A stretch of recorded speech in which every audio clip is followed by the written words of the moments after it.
Dalam hidup kita ni, bila kita ada ujian, bila kita gagal, susah, jangan salahkan Tuhan. Salahkan diri sendiri untuk kita improve.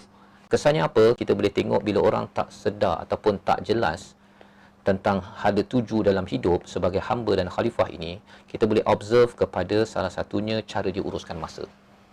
Ya, masa dia untuk banyak berdoa, untuk selalu dengan Quran dan selalu dapat sabar dengan ujian. Orang yang tak jelas, dia kurang buat ini. Orang yang jelas hala tujunya, ya, dia tahu bahawa dia sebagai seorang ayah, sebagai seorang ibu, walaupun dia memang dah baca Quran, dah khatam Quran, tapi dia terus baca Quran, nak faham apa Allah cakap pasal saya, apa perkara yang saya perlu mohon pada Allah, bangun waktu malam. Itu orang yang jelas hala tuju, ya.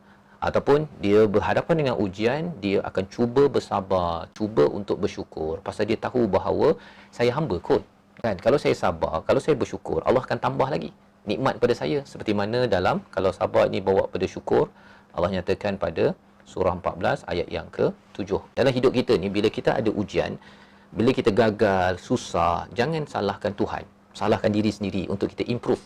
Itu orang yang jelas tujuan, ya.